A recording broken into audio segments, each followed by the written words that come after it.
So hi guys, இன்னைக்கு வந்து Rameswaram trip போகிறோம். அது அப்படியே vlog-ஆ எடுத்து போடலாம் சேனலில் அப்படின்றதுக்காக தான் இந்த வீடியோ ஷூட் பண்ணுறேன். என்னடா vlog-ன்னு வந்து எக்ஸ்பிளைன் பண்ணிட்டு இருக்கேன்னு பார்க்குறீங்களா? அது ஒன்றும் இல்லை, vlog-வே நம்ம எக்ஸ்பிளைன் பண்ணால் எப்படி இருக்கும் அப்படின்ற ஒரு டிஃப்ரெண்ட் ட்ரைக்காக தான் இந்த வீடியோ. இது முடிக்க இந்த மாதிரி யாருமே பண்ணதில்லை, ஸோ நம்ம பண்ணலாம் அப்படின்றதுக்காக தான் இப்போ இந்த வீடியோ ஷூட் பண்ணிட்டு இருக்கோம். ஸோ வாங்க வீடியோக்குள்ள போகலாம். அதுக்கு முன்னாடி உங்க எல்லாத்துக்கிட்டையும் ஒரு கோரிக்கை. அது என்னன்னா, இந்த வீடியோ பார்த்துட்டு இருக்க நீங்க நிறைய பேர் சப்ஸ்கிரைப் பண்ணாமே பார்த்துட்டு இருக்கீங்க. நீங்க ஒரு சப்ஸ்கிரைப் பண்ணா எனக்கு அது பெரிய மோட்டிவேஷனாகவும் சப்போர்ட்டாகவும் இருக்கும். ஸோ ப்ளீஸ் சப்ஸ்கிரைப் பண்ணிக்கோங்க. ஸோ இப்போ வீடியோ கொடுப்போம். ஸ்டார்டிங்கே ஒரு 7:45 எங்கள் வீட்டில் இருந்து மாமா வீட்டுக்கு போயிட்டோம். ஏன்னா எங்கள் மாமா தான் ட்ரிப் ஆர்கனைஸ் பண்ணுறாரு.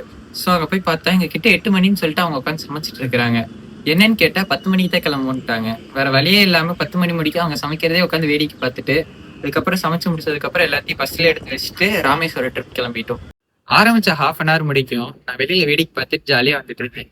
எப்ப அந்த பாட்டு போட்டாங்களோ அப்பையிலிருந்து நான் ஹெட்ஃபோனை போட்டு நான் பாட்டு கேட்க ஆரம்பிச்சிட்டேன். கொஞ்ச நேரம் பாட்டு கேட்டேன், கொஞ்ச நேரம் மூவி பார்த்தேன், கொஞ்ச நேரம் யூடியூப் இன்ஸ்டான்னு பார்த்தேன். ஃபைனலி எனக்கு இந்த மாதிரி ட்ரிப்ல எல்லாம் தூக்கம் வராது. பட் ஃபைனலி எனக்கு 4 மணிக்கு தூக்கம் வந்தது. பட் 5 மணிக்கு எழுப்பி விட்டு நம்ம இறங்க வேண்டிய இடம் வந்துருச்சு அப்படின்ட்டாங்க. இது யோசிச்சு பாருங்க, ஒரே ஒரு மணி நேரம் தூக்கம் எப்படி இருந்திருக்கும். ஸோ கேஸ் பார்த்தீங்கன்னா இப்போ ராமேஸ்வரம் ரீச் ஆயாச்சு. மணி வந்து 5:15 ஆச்சு. தூக்கமே இல்லை பஸ்ஸில். இப்போ ரூம் எடுத்து ஸ்டே பண்ணியிருக்கோம்.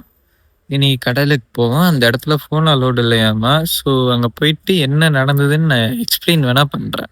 ஸோ இந்த வீடியோ ரொம்ப லாங்காக போகிற காரணத்தினால நாளைக்கு இதோட பார்ட் 2 வரும், அதில் சந்திப்போம். So bye guys, push limits.